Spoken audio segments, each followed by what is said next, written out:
The deeply rooted history of New Orleans has many layers, from the French, the Spanish explorations, the mighty Mississippi River, and its above-ground cemeteries. There also lies a deeper, hidden entity behind it all, the mean, grimy streets. These are the NOLA Gang Wars, Uptown edition.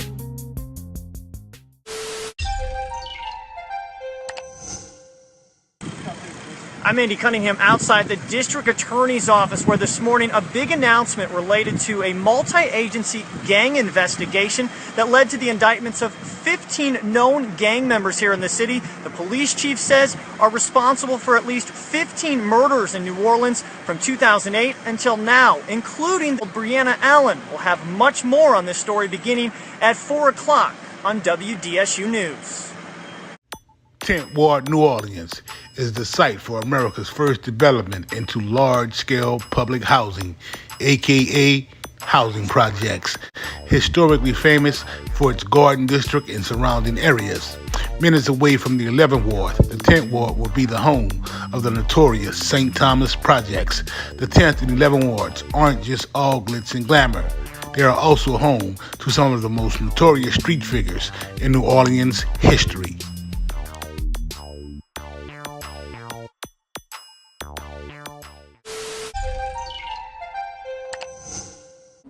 The multi-agency gang unit allowed our various agencies to provide full-time manpower to these multi-agency investigations, which are time-consuming and complex. This investment in our safety and our future is already paying dividends. Late yesterday afternoon, in this very room, the Orleans Parish Grand Jury returned a 51-count indictment against 15 very violent criminals. This indictment against the Tenors street gang is, to my knowledge, the largest and most sweeping state court gang indictment in the history of New Orleans. The Tenors' name was derived from the 10th and 11th Wards of New Orleans. The Tenors would be accused of drug activity, the illegal possession of guns, and numerous other violence acts throughout the NO. The Tenors would subsequently be responsible for taking the lives of young Breonna Taylor and Shawana Pierce. Breonna will be hit in front of a house while enjoying a birthday party. Shawana will be blocks away and get hit with a stray. Tyron Harden, Damon Sandifer, and Sam Newman will be convicted at taking the lives of Breonna and Shawana. We have breaking news involving of a 5-year-old girl and the mother of 3. Emotions ran high this afternoon as a judge imposes sentences in Breonna Allen and Shawana Pierce's killings. Rob Masson is live at Orleans Parish Criminal Court with the latest. And Nancy, Mayor Landrieu and Police Chief Michael Harrison appeared in court personally today for today's sentencing. This was a culmination of a major gang enforcement action against members of the Tenors gang who were involved in a very high-profile murder in Central City 3.5 years ago. The mayor emerged from these steps calling this a sad day for the city of New Orleans, but an important one. That just moments after Judge Tracy Davalier imposed multiple life sentences on Tyron Harden, Sam Newman, and Damon Sandifer for their roles in a 2012 shootout on Simon Boulevard that caused the deaths of Breonna Allen and Shawana Pierce, a mother of 3. The sentences were imposed in spite of pleas of leniency, since 2 of the defendants were 16 years old at the time of the murders. We waited 3.5 years for this. Was it what? 42 months? We waited 42 months and 17 days since my sister been murdered. We're very pleased with the outcome. It took a while, but yeah, we're happy. And today's sentences against members of the Tenors gang were the result of 3.5 years of work by the NOPD Gang Task Force, as well as the Orleans Parish DA's office, which had to put together a fairly complicated racketeering case against these gang members, something which we hadn't seen too much of around New Orleans here before this case, but something which the mayor and the police chief and the DA believe has helped to curb violence in the city and has helped to curb gang activity. They say because of today's sentences, the Tenors gang has virtually ceased operations in the city of New Orleans. From Criminal Court, Rob Masson, Fox 8 News. It is rumored that Tyron Harden will be the first to cooperate. Tyron was arrested a month before the indictments. 15 people will be indicted and accused of crushing 10 or more victims. Damon Lil D. Sandifer will be the first person to be convicted.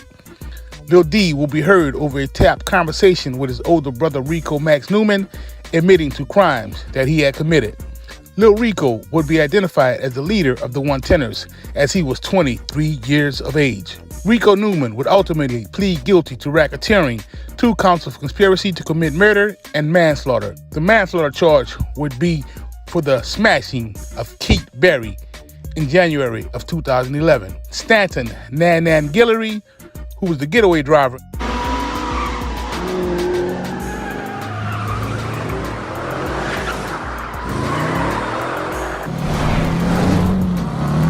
in a shooting that claimed the lives of Breonna and Shawana Pierce, would also be convicted of crushing Milton Womack in July of 2012. Sandifer would be convicted of crushing Milton David of YMM, Young Melf Mafia. Joshua Pittman and John Jones were the last to be arrested. The nail in the coffin to seal the fate of the 2 brothers wouldn't come from police investigation. The testimony from the father of Lil D and Lil Rico would seal their fates. Antonio Big Rico Johnson would take to the stand on his 2 sons. Rico would testify that all of the defendants were indeed part of a street gang, the One Tenors, that were beefing with YMM. Antonio would give detailed accounts of what transpired. Big Rico would burst into tears on the stand while testifying and begging his sons to take a plea deal. Lil D will remain silent as Lil Rico would shake his head in disgust at his father. Part of Big Rico's plea deal was to take the stand and plead guilty to charges of accessory after the fact to second-degree murder, accessory after the fact to attempted second-degree murder, and racketeering. Rico would get credit for time served and soon be released. Antonio Big Rico Johnson is now currently walking the streets of the NO. There's a new murder capital of the United States. New Orleans now leads the nation in murders per capita. There have been more than 200 homicides so far this year in the Big Easy.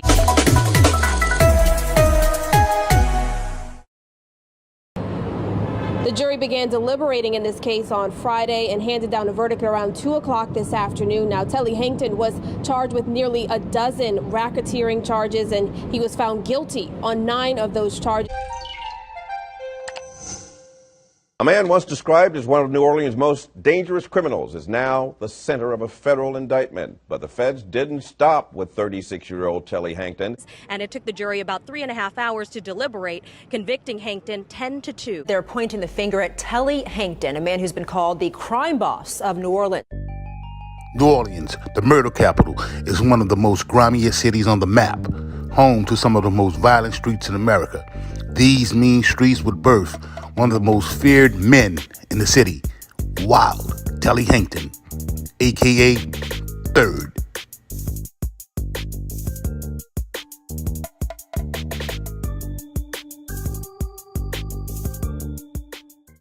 Today we're going to talk about the Hankton drug organization, the biggest narcotics empire in the history of the Bayou, the Big Easy down in New Orleans.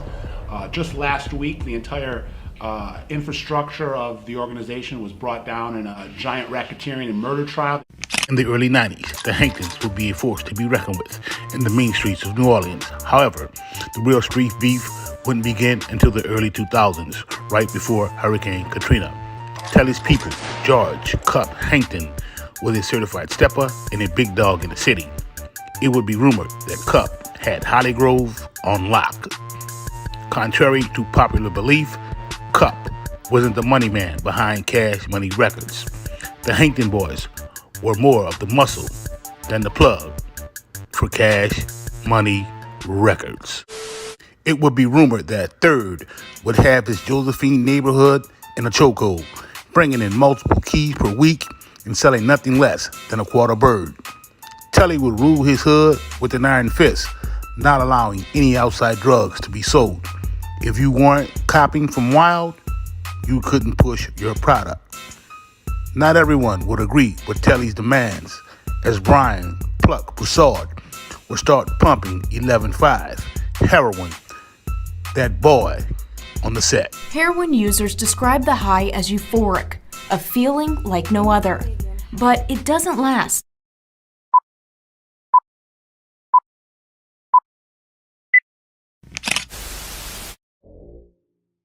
It's alleged that 8 months before the untimely demise of George Cup Hankton, Telly and Troy Hankton would slide on Durney, Tutu, and Kareem Peters while parked in front of the Red Rooster snowball stand down the street from Magnolia. Tutu and Durney would go unharmed, as Kareem, whom was hit, would speed off.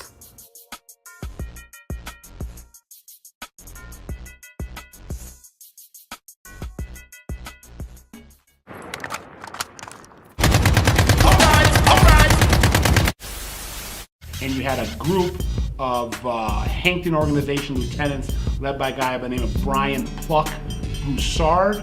Brian Pluck Broussard was shot but wasn't killed. Pluck was bumping that dog food and copped the new blue Nissan Maxima. It is alleged that Telly would threaten Pluck about slinging that foil down the street from Miss Shirley's house. Pluck would not take those threats lightly and began to run his mouth on the block about how he was going to crush Wild. In typical Third fashion, Telly would put in work as retaliation against Pluck's death threats. It is rumored that the failed hit on Tutu and Durney prompted the retaliation hit on Cup, who was caught slipping in front of a Gerttown car wash in December of 2007. Stewart and Reed both were suspects in Cup Hankton's killing, but were never arrested. This killing would send Wild Telly Hankton into full-out guerrilla mode. In 2009, Tutu Reed was killed by Mooney Porter and Telly Hankton on a porch in New Orleans. They got out of a car and opened fire on him. Mooney Porter was known for being a two-fisted shooter. And his calling card were a lot of shell casing. Spring of 2008 has got to be one of the most heinous murders ever committed in the gangland territory of the Bayou. Telly Hankton and his cousin Reese Hankton were chasing Darnell Durney Stewart. They found him outside a club and began chasing him with their car. Hankton is accused of running down Darnell Stewart on Claiborne Avenue in Central City and shooting him in the face. Durney Stewart ended up crashing his car, getting on foot, and running away from the Mustang that was being driven by Telly Hankton and Reese Hankton. They eventually caught up to Darnell Stewart and hit him with the car, sending him, witnesses say, 10 feet in the air. Came down to the ground, car came to a stop. Telly Hankton gets out of the car with a pistol whips Stewart in front of a group of people in front of a club called Jazz Daiquiris. Last decade, at least 6 people have been killed there. In May of 2008, a man was shot and killed just outside of the Jazz Daiquiri Lounge. Uptown crime boss Telly Hankton was convicted in that case. And then unloads his clip into him at point blank range. Wild Telly Hankton would prove that he wasn't to be played with when it comes to his life, family, money, and work on the streets. Third, would crush any and all ops that stood in his way. The mayor, ADA, governor, and police chief would identify Telly as the most dangerous man on the streets of New Orleans. Telly Hankton, once dubbed one of the city's most dangerous criminals. A man once described as one of New Orleans' most dangerous criminals. And instead, they're pointing the finger at Telly Hankton, a man who's been called the crime boss of New Orleans. The victim's brother testified in the murder trial of Telly Hankton, also known as one of the most dangerous men in New Orleans. Some would agree. Someone said that it was all a ploy to take Wild off the streets of New Orleans. Several members of the Young Melf Mafia were slaughtered on the corner of Josephine and Danelle.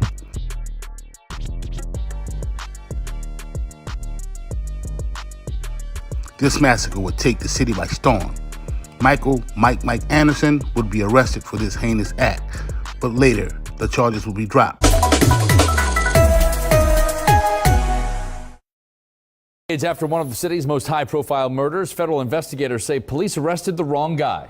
Michael Anderson was accused of shooting 5 teens in Central City back in 2006, but federal prosecutors say he was not the one responsible. And instead, they're pointing the finger at Telly Hankton, a man who's been called the crime boss of New Orleans. WDSU News reporter Travis Mackler is here with what this means for Anderson, who was first charged for this. Well, most likely nothing, because his convictions were vacated years ago. But the fact the feds now say Hankton is the trigger man could prove detrimental at his upcoming murder trial. NOPD would charge Telly while Hankton would be the killer. Not everyone would believe that Telly Hankton was the vicious drug lord that the NOPD, the DOJ, the ADA, and a few citizens of New Orleans were painting him out to be. In fact, there were so many inconsistencies with evidence that the trial had a hung jury. We can't let a rich, powerful street thug intimidate the whole justice system.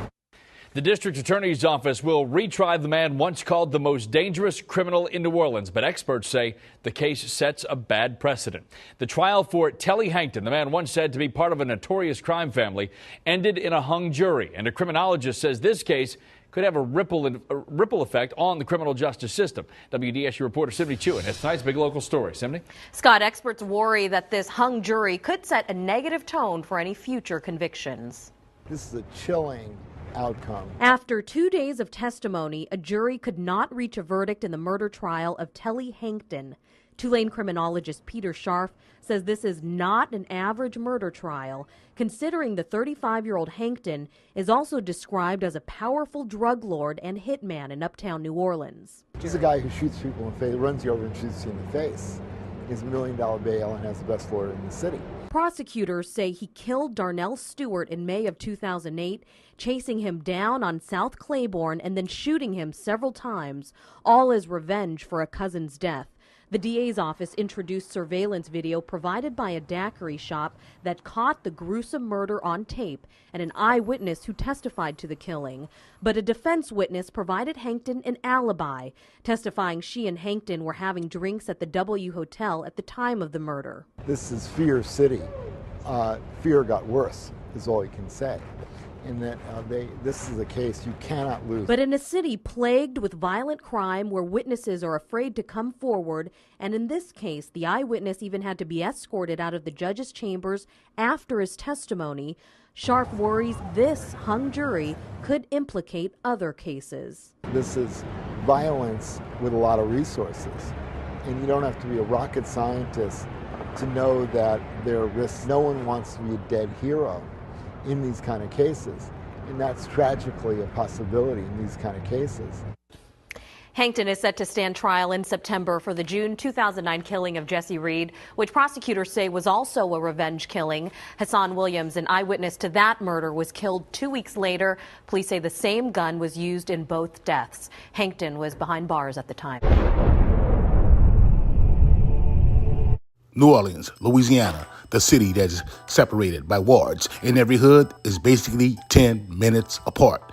Home of the New Orleans Saints football team, which would give you a heart attack every week. Just when you thought Manning was going to get this done, here comes Tracy Porter with the what a great... The city where tourists come to party 24/7. Welcome to New Orleans, I love you. Walter Porter, a.k.a. Mooney, a.k.a. Irk, will be given the nickname Irk from the television character Steve Urkel. Steve Urkel at your service. This was due to the prescription glasses that he wore. Coming up in the NO, you need thick skin. Dudes were big on ribbing. If you don't know what ribbing is when you crack jokes on someone. Got him! Ribbing would oftentimes lead to fistfights. When you heard somebody say, "Man, go ahead on with all that playing, bruh. All right, keep playing. You're gonna get your issue." You knew what time of day it was. As a youngin', Walter Mooney Porter would find himself the butt of these jokes due to his frail stature, cookie bush, and nerd-like appearance. If you know, you know. In his adolescent years, Walter Porter, a.k.a. Irk, would attend Samuel Green, located on Valley Street in the hood. People from every hood would attend Samuel Green. This was the house party era, when parties would be thrown at homes. People from all surrounding areas would attend these parties. Fights would oftentimes break out during these parties, rival hood versus rival hood. This was the era of jumped or get jumped. Hoods would often clash. If you were ever caught by yourself, that was the wrap. One of those hood rivalries would be the 13th Ward versus the 17th Ward. The time frame would be the early 90s. There would be house parties every week on the Parkway. It's a Friday night. There's a house party jumping on the Parkway. A hood brawl will break out between the 17th and the 13th. Mooney, who hadn't fully graduated into stepper status at the time, will be packing a .38 revolver. During all of the commotion, Mooney would get into it with the dudes from the 17th. It is alleged that Mooney's life will be threatened by the dudes out the 17th. He would open fire, crushing a dude from around the graveyard in the 17th. It is rumored that this would be Walter Porter's, aka Mooney's, first body. The coke era would transform dudes who weren't in the streets into hustlers, and dudes who were already off the porch into hitters. Mooney, who was already off the porch and fully graduated to hitter status, would rock with dudes like Andrew, aka Butty, Gerard, aka Fetty, Mike, aka Mike D, Christopher, aka BG, Demand, aka Bone, and Aaron, aka Beatty. Walter Porter, aka Mooney, was playing for keeps as he would slide through the city in that blue Aurora thing. Knocking dudes off was his MO, and he wouldn't hesitate to speak on all the people that he crushed. Hearing that Mooney was a fool out here in these streets, Telly Hankton, aka Third, would enlist his services. The feds would like you to believe that Mooney was part of a gang and he was the muscle. In reality, Mooney was a hitter for hire, and contrary to popular belief, wasn't a part of any gang. Doogie was rocking with Mooney heavy and would put his name in a song. It is rumored that this song would later be used to help convict Mooney.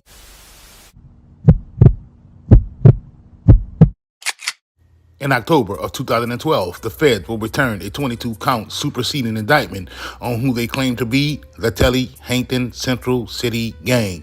Mooney will be caught up in the indictment, with several of the accounts being aimed at his involvement. Among those counts were RICO conspiracy, conspiracy to possess firearms, conspiracy to obstruct justice, murder in aid of racketeering, causing death through use of a firearm, felon in possession of a firearm, assault with a deadly weapon in aid of racketeering, use and carrying of a firearm in retaliation to a crime of violence. Mooney will be admitted to a Massachusetts facility for the mentally insane, claiming that he wasn't mentally competent to stand trial.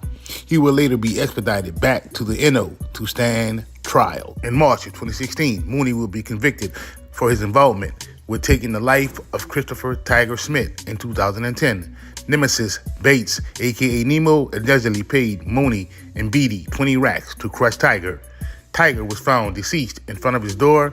He had been hit up 28 times. Cell phone records and witness testimony will put Mooney at the scene of the crime. Charges were also brought up on Mooney for his role in crushing Jesse Tutu Reed on Terpsichore Street in 2009. Tutu was hit up over 50 times. Gerard Fedderson, a.k.a. Fetty, would testify that Mooney crushed Hassan, a.k.a. Hockey, for 10 racks to prevent him from testifying in court. Charges were also brought up on Mooney for crushing Curtis Matthews. Curtis was the brother of a key witness who had survived being hit up 17 times to testify against Walsh for crushing Darnell Stewart, a.k.a. Derny, in 2008. The feds will also backdoor Mooney with the Capital One bank robbery that he allegedly pulled off in 2011. The job was rumored to net over $100K in cash. The ink bombs would explode and startle Mooney, causing him to run into a curb, blowing out one of the tires. Mooney would jump into the second getaway car and flee the scene. A failed attempt at washing the bread to get rid of the dye would turn the loot pink. Having no way out, Mooney would have associates funnel the dyed stained bread through Harrah's Casino. No evidence was ever presented in court proving that Wow ordered the hits that Mooney had done. The only evidence was testimony from convicted felons who were already locked up seeking sentence reductions. It was alleged that Mooney went out there head first to impress third by crushing the victims. Less than a week after Curtis Matthews was murdered in front of the Jazz Daiquiri Lounge, police say this man, 35-year-old Walter Porter, pulled the trigger. My client discovered that he was wanted by the police, and we in fact turned him in. Porter surrendered to sheriff's deputies less than 12 hours after a warrant was issued for his arrest. Defense attorney James Lawrence says Porter is not guilty and is working to prove that Porter could not have committed the crime. We can say where he was at this point in time. We believe that there are probably cameras and that there are people. We want to substantiate his alibi before going public with it. Standing in front of the spot where Matthews was gunned down a week ago, Mayor Mitch Landrieu praised the community's help in identifying Porter. The people of New Orleans will not back down.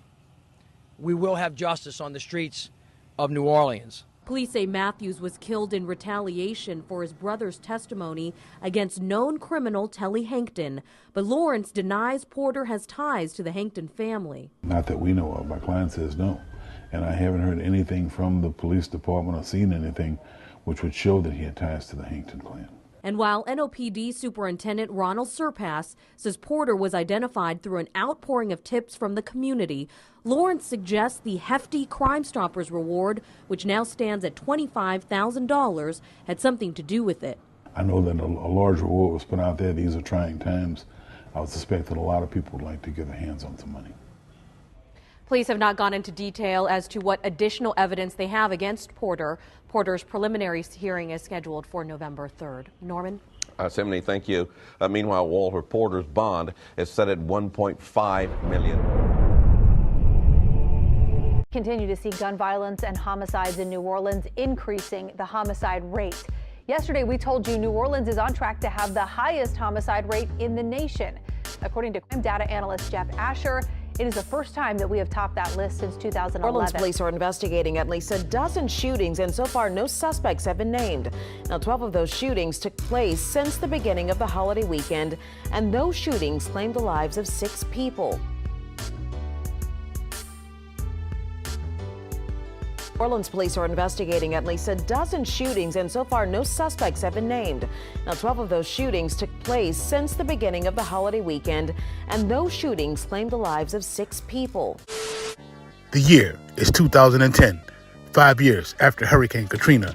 The war between 3 and G in the Yo is at its peak. Merrill O'Fray, a.k.a. Black, and his partner in crime, Darryl Franklin, a.k.a. Breezy, were putting a stronghold on the 11-5 trade in the city.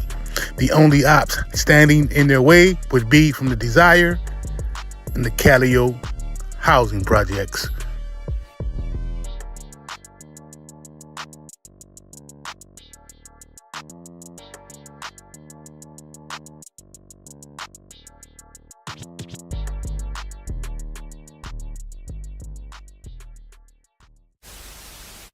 April 12th, 2010, it would get real out here in these streets.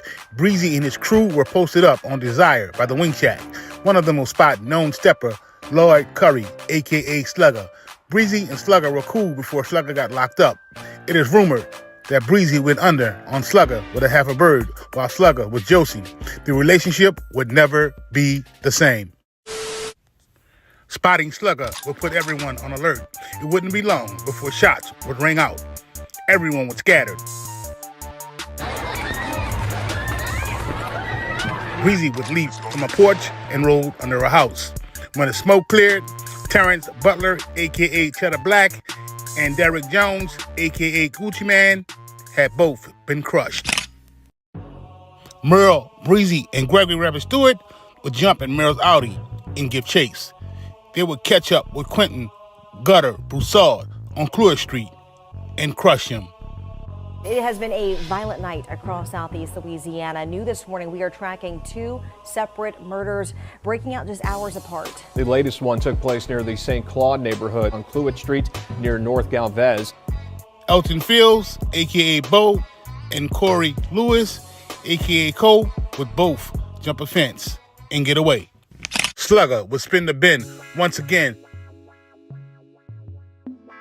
to catch Jesse Terry, a.k.a. G-Strip Baby, slipping on Ammonaster and delete him. This day of events would leave 3 fallen members of the 39ers. Breezy and Rabbit will be devastated by this loss and will vow to get revenge. A few short weeks after the massacre on Desire, Rabbit and T-Red would unload AK-47s into Bo's whip, believing they had caught him slipping. Donald Daniels, a.k.a. Dizzy, would be crushed in the process, whom was merely using Bo's whip. Taking no mercy, Jasmine Perry, a.k.a. J. Real, Ashton Price, a.k.a. Pound, along with Evans Lewis, a.k.a. Easy, would crush Anthony Brown, believing that he stole a handgun that they would eventually find. The summer of that same year, Merrill would throw a lavish retirement party at the Sports View, a local sports bar located in the 8th Ward of New Orleans.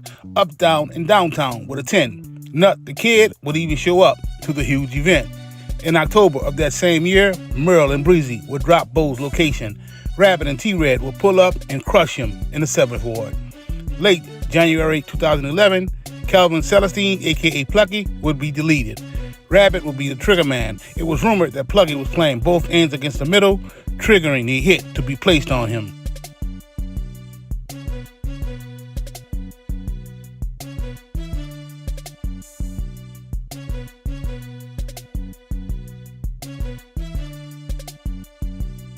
Maul, another rival of the crew, would still be alive. Wanting Maul badly, they would catch him in front of the courthouse. The doors on the minivan that they were driving would fly open. McCoy and T-Red would jump out. Both guns would be on safety and not fire. The female with Maul would flee from the vehicle. Rat would start dumping shots into the whip. T-Red would unjam his strap and join in on the firing. 3 would rub the shooting into the face of their rivals by having t-shirts made of the victim. Merle and Breezy would get the green light from Lil to pump on 3 The first to be fronted would be McCoy Walker, a.k.a. Rat Trap. It wouldn't be long before everyone on the set was pumping, birthing the 39ers.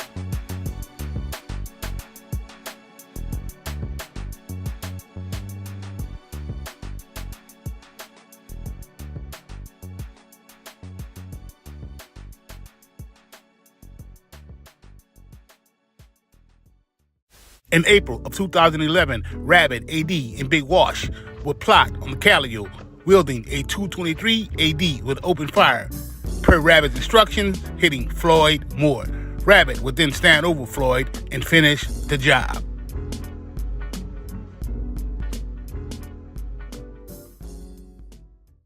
The retaliation for G-Baby, Money's brother, would be a reckless killing. Before the events took place, it was already made up in Rabbit's mind to crush anyone that they see on the porch in the Calliope. Walsh, being a driver, would drive Breezy's Infinity in the Calliope to do the shooting. Ronell Oni, who had nothing to do with it, would later be charged with the crime. I think that there's no value right now for life.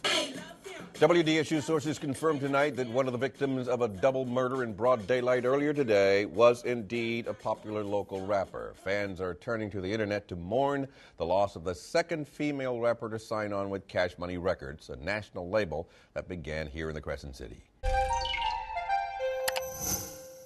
28-year-old Renetta Lowe, better known to her fans as Magnolia Shorty, was gunned down yesterday along with another man, and today thousands of people are commenting on a Facebook page dedicated to the rapper. WDSU news reporter Sydney Chewin is live with the latest on the search for the killer. Sydney. LaTanya, unfortunately, New Orleans police do not have any information regarding any suspects or motive in this case, but you mentioned Magnolia Shorty was gunned down yesterday. Her friend was 25-year-old Jerome Hampton. Both of them were gunned down in New Orleans East in the 6300 block of Bridgehampton Drive in the Georgetown apartment complex. In December of 2010, 5 days before Christmas, Furious with Jerome Man Hampton for an act that he pulled off in 2005, the 39ers would devise a plan to finish Man once and for all. Casing out the Calliope all day with no luck at spotting Man, Rabbit would suggest driving to the east. T-Red's girl lived in the same apartments with Shorty, and she had spotted Man hanging out there. She would pass this on to T-Red, who would pass this on to Rabbit. Car full of men stacked with fully automatic handguns and assault rifles would head to the Georgetown apartment complex in the New Orleans east. Deciding to wait Man out, the crew would pull out of the complex to cop cigars. Not wanting to be spotted, they would send a junkie into the store to snatch the guards for them. Re-entering the complex, T-Red would use his girl's passcode for the security gate. It is then they would spot Ronetta Lowe and Jerome Hamptons inside the white Malibu. The team of men would open fire, striking Shorty instantly. A hail of gunfire would ensue, crushing both Man and Shorty. Gregory Rabbit Stewart would later be arrested in June of 2011 in an Atlanta hotel while trying to disguise himself wearing a Rasta wig. It wouldn't be long before Rabbit would cooperate with the government, giving up his partners. One day after the WDSU I-team broke the story about another sweeping gang indictment in just over a month, the district attorney and the NOPD are speaking out. Last month, 15 members of the Tenors gang were charged in a racketeering indictment involving guns, drugs, and murder. Today, similar charges against 20 men with the 3NG gang, also based uptown. We will use every weapon in our arsenal to bring them to justice. Orleans Parish District Attorney Leon Canizero was firm as he described a 30-count racketeering indictment against 20 men in the 3NG gang. He says the group conspired to distribute illegal drugs and used violence to gain and maintain control over the area where it operated near 3rd Street in South Galvez. They don't show any breaks to the people of this community. We're going to give them no breaks either.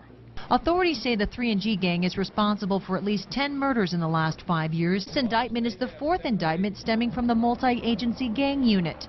While these cases are more difficult to investigate and prosecute, it allows us to present the whole story to the jury. Get ready, because this is what we see to be a very successful sort of prosecution.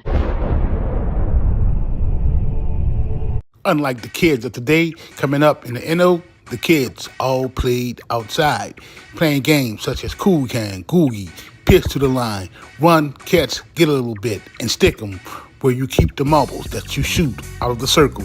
If you're not familiar with any of these games, you're not from the same era. The older you got, the more serious the games will become. Before you knew it, you would be in your preteen years. The game you would play now will be called the dope game.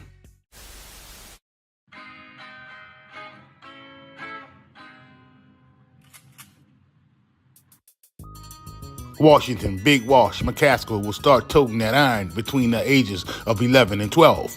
Walsh will start hustling as a young teen and would later graduate to crushing his ops. Big Walsh will ultimately end up being hooked on the 11.5. Walsh wasn't originally from 3NG, but would start hanging on the set after getting a pass while he was incarcerated. In the 90s, Walsh will crush Carlton Rose. He was arrested for the crime but would beat the charge. In 2002, although Walsh was not the trigger man, he would play a role in taking the life of Alexis Lamb Williams, who was under that Calliope flag. False reports and rumors would surface from people who were not at the scene. They would make up stories claiming that the taking of Slam's life was applauded and cheered. In 2011, Walsh would be the driver when the life of Floyd Moore was taken. Moore will be hit 52 times. On September 14th, 2011, Walsh would crush Michael Marshall, who was cooperating with them people on a drug case. 2 weeks after crushing Marshall, Walsh would delete Lester, aka Fat Man Allen. In November of 2011, Walsh would crush Lester Foster before Lester could retaliate for the crushing of Fat Man. Having two brothers out of the St. Bernard, Walsh would have ties to both the 9th and 7th wards. Knowing that hitters were looking to crush Big Walsh, Washington McCaskill would also go by the name Dumpling. Let's take it back to right after Hurricane Katrina. Walsh, who was an alleged member of 3NG, would be on the scene when Stephen S.K. Kennedy was smashed in retaliation for Slim. Big Walsh had just rode in from New Orleans. He would join Freaky Rico Jackson, Snoog, and his brother at the Studio Plus in a room that lovely Arthur Bernard had gotten on a Katrina voucher. While waiting on SK, who had just hit a lick in ATL, Freaky's Nextel phone would be chirped. Hey, yeah, what's up? The men who chirped the phone would warn Walsh and Freaky that their homie was about to be crushed. Freaky would run out of the room, gunfire would ensue. Walsh would accidentally graze the female Arthur Bernard as she came through the door of the hotel room. Frantically running out of the room, Walsh would learn that Jerome Madman Hampton had already crushed SK. In 2011, Narkee Hunter, Charles Buck Anderson, Tyrone T-Bone Knockham, and Terrius T. Red Oney, all gang associates of Washington Big Walsh McCaskill, would commit a double shooting in the Calliope housing project. The men would open fire at Emmett Allen from two vehicles on Rattle Street, one being a Chevy Tahoe that was owned by Charles Buck Anderson. Emmett Allen would be hit and injured, while young Kiara Holmes would lose her life from a stray bullet. We're here tonight because little Kiara Holmes' life was taken senselessly 2 days ago on Arado Street around 5 o'clock in the afternoon. In that same shooting, 19-year-old Emmett Allen was severely wounded and he's still listed in critical condition. I can tell you now that 23-year-old Narkee Hunter, who we believe is one of the gunmen who opened fire on Arado Street Sunday, is in the custody of the NOPD and has been so since earlier today. Hunter was picked up by members of the U.S. Marshals Task Force this morning at a house on Wright Avenue in Terrytown. I can also tell you now that 26-year-old Charles Anderson is believed to have been another person of interest in this shooting on Sunday. And I can tell you that for two reasons: the tremendous work of the detectives and the tremendous work of our new firearms lab and the work that we're able to do to secure ballistic evidence.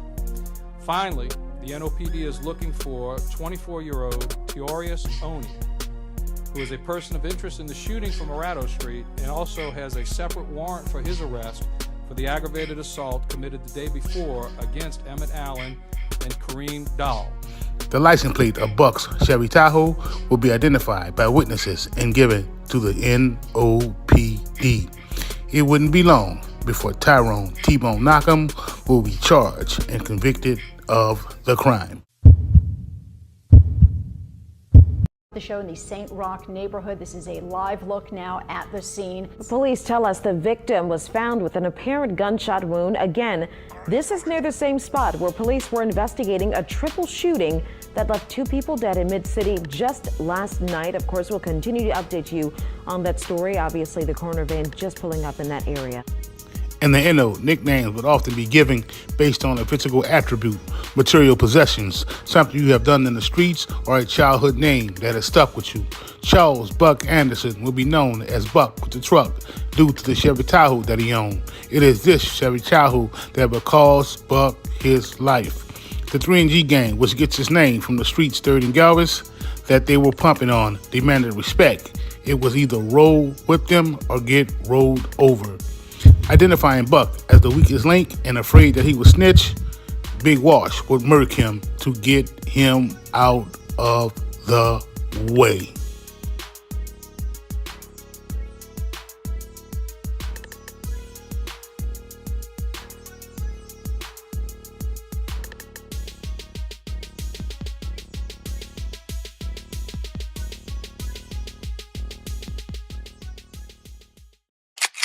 It wouldn't be long before Big Walsh and his crew will be brought down in a sting operation by the New Orleans Drugs, Gangs, and Violent Crimes Unit.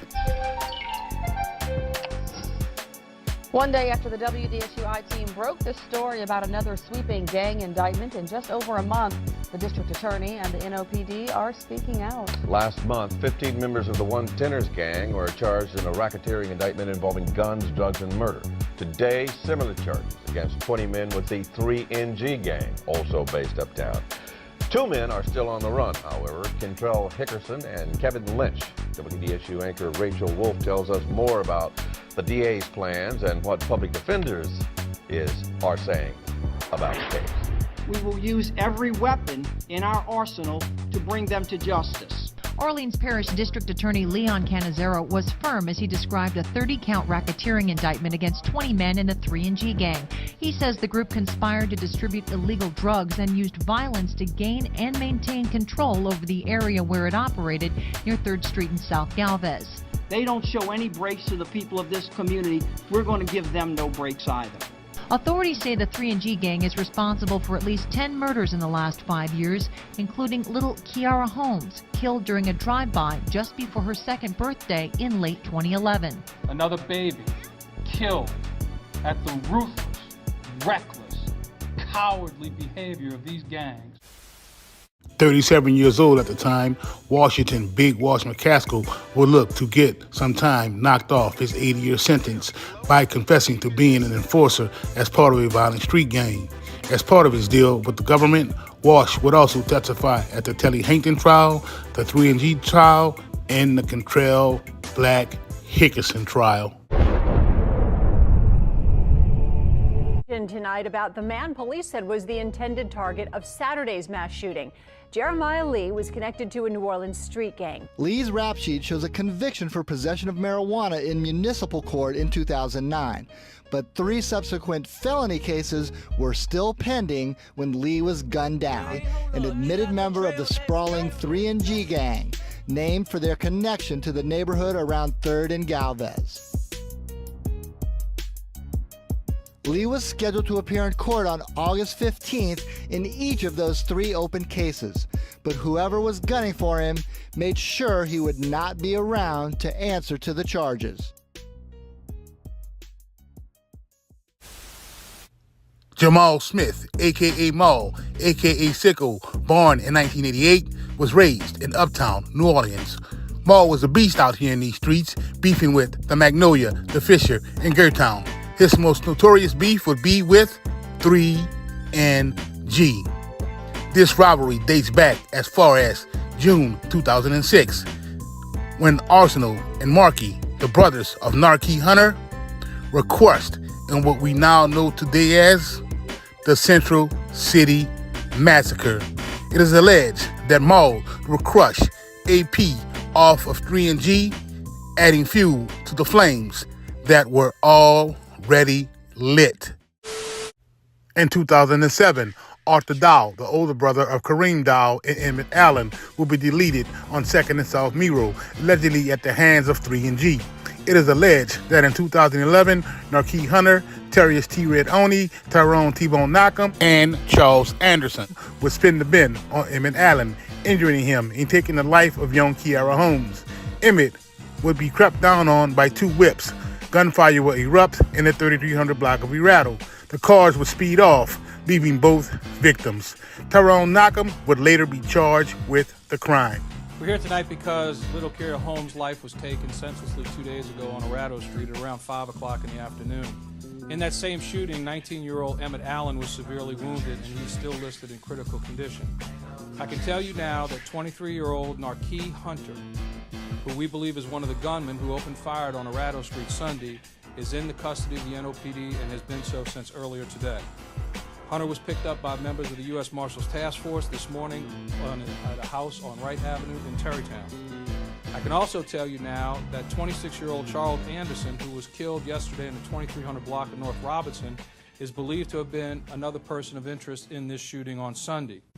It wouldn't be long after the Calliope gunfire that Charles Anderson would be found deleted inside of a home in the St. Roch 8th Ward neighborhood of New Orleans. Very frightening situation that I'm getting very tired of. Shooting in New Orleans. Good evening and thanks for joining us. I'm Sharice Gibson. And I'm Katie Moore. It happened in the St. Roch neighborhood.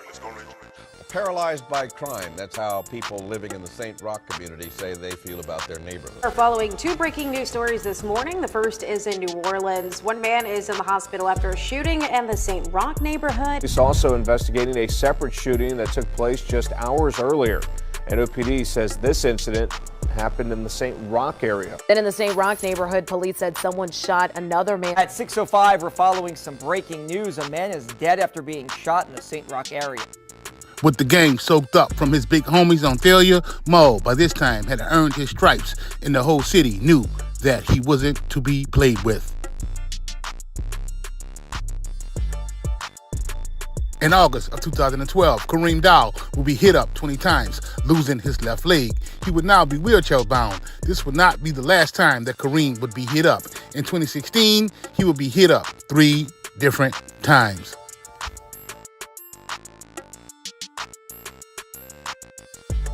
The beef had spiraled out of control. Maul would stand tall in the paint, putting in work, and would seem untouchable. Arnold Learson and Nathan McCrae, known 3NG affiliates, will be the next targets. In September of 2016, they will be caught slipping on First and Claiborne. This, unfortunately, would take the life of Ernest McKnight, an innocent bystander. Miss McKnight was an innocent bystander who was cut down by gunfire. But what about the intended targets? We have new details about their suspected ties to a notorious street gang. Paul Murphy joins us now with that story. Paul. Karen Ton, police now want to know if Sunday's shooting is part of a resurgence in gang-related violence in the city. While the NOPD searches for suspects in the case, friends of the murder victim are mourning his loss. The 63-year-old man killed in Sunday's mass shooting near First and Claiborne was a hardworking landscaper and well-liked neighbor on Rex Place in Central City. The woman next door said he loved to work in the garden in front of his house. We would have a conversation every morning. He'd ask me how I was doing different things. He helped me to cut some of the grass across the street. Ernest McKnight had just walked down the street to buy a pack of cigarettes at the corner grocery store when shots rang out. A bullet hit him in the head, and he later died at University Medical Center. McKnight's other next-door neighbor said, unfortunately, he was in the wrong place at the wrong time. I had heard about the shooting, but I didn't know that he got hit until the next morning. And that just hurt me deeply. Meanwhile, the New Orleans Advocate is quoting a law enforcement source that claims the 2 intended targets of the shooting, Arnold Learson and Nathan McCrae, are members of 3NG, a notoriously violent gang that once controlled the drug trade in the neighborhood near 3rd and Galvez in Central City. 19 of its members were convicted and sent to jail in a massive state racketeering case. WWL-TV crime analyst Jeff Asher. It's hard to say whether or not this shooting in Central City is part of a larger trend or it's just a single incident with 2 individuals that were tied to a gang. With the mass shooting still fresh in their minds, neighbors know what a surge in gang violence could mean for their quality of life. I'm worried about my family. Me and my baby could have been walking around there going to the store at that time. And it could have been us. Hungry to retaliate, in December of 2016, Jeremiah Lee, a.k.a. Zipper, would crush Kareem Dow on St. Andrew Street. It wouldn't be long before the get back would happen. Zipper would be hit up in the 2400 block of South 30 in January of 2017.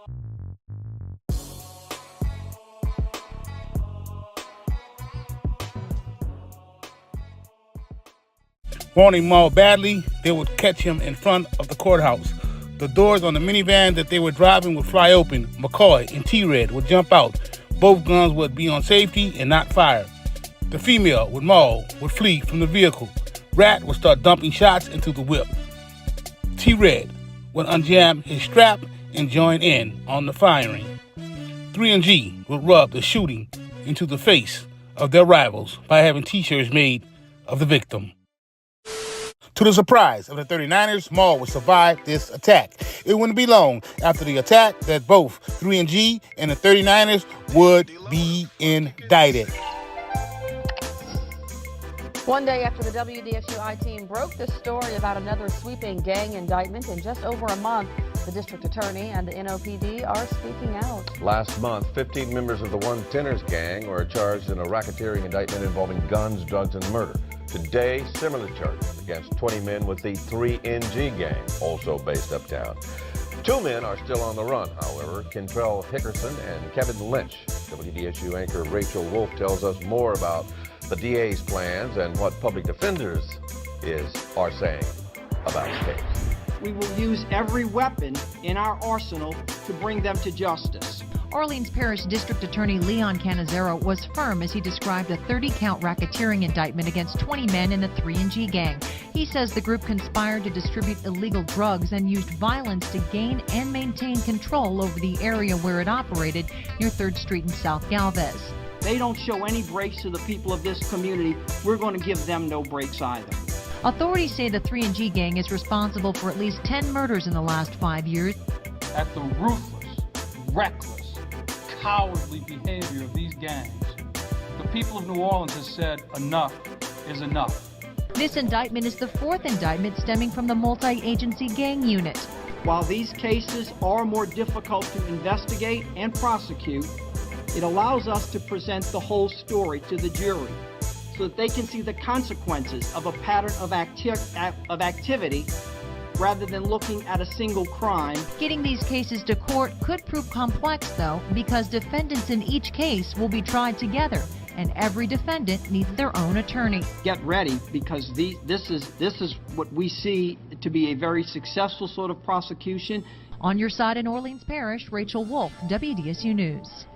Since the gang unit was formed, Canizero says in state court alone there have been indictments against 35 defendants for 81 different counts and 26 murders. Just when Zipper thought he had gotten away with crushing Kareem, he would be ran down on in front of Jazz Daiquiri Shop and be deleted. And tonight about the man police said was the intended target of Saturday's mass shooting. Jeremiah Lee was connected to a New Orleans street gang. And while most of the major players of that gang are now in prison, investigative reporter Mike Perlstein shows how Lee managed to remain on the street. This man, Jeremiah Lee, was described as the intended target of Saturday night's massacre on Claiborne. He also was considered an affiliate of the notorious street gang known as 3G.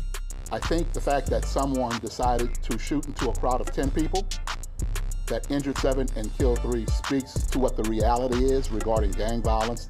Lee's rap sheet shows a conviction for possession of marijuana in municipal court in 2009, but 3 subsequent felony cases were still pending when Lee was gunned down.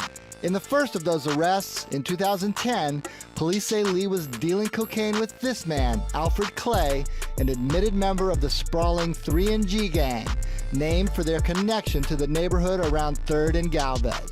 Clay is now serving a 15-year prison sentence as a senior member of the gang. That time includes a 5-year sentence for the cocaine bust with Lee. But prosecution of Lee has repeatedly been delayed by questions about his mental competency. While that case dragged on, Lee was arrested 2 more times for distribution of cocaine in 2012 and for discharging a gun during a family dispute in 2015. Lee was scheduled to appear in court on August 15th in each of those 3 open cases, but whoever was gunning for him made sure he would not be around to answer to the charges. Police Chief Michael Harrison said the 2 gunmen Saturday were wearing gloves and hoods when they chased Lee into a crowd, first firing indiscriminately, then standing over his body to fire some more. Already serving time for unrelated charges, it wouldn't be until 2021 until Mo will be charged with the crime. The horrific mass shooting back in 2018. 10 people shot on a busy stretch of South Claiborne Avenue on a Saturday night. 3 of those victims died. Now, more than 3 years later, New Orleans police announce an arrest in the case. Mike Perlstein has the story. That's right, 32-year-old Jamal Smith has been named as one of 2 gunmen in that shooting. Records show he has been in custody since 2019 on separate federal charges. Those federal charges include dealing marijuana, being a felon with a firearm, and possession of a firearm while drug trafficking.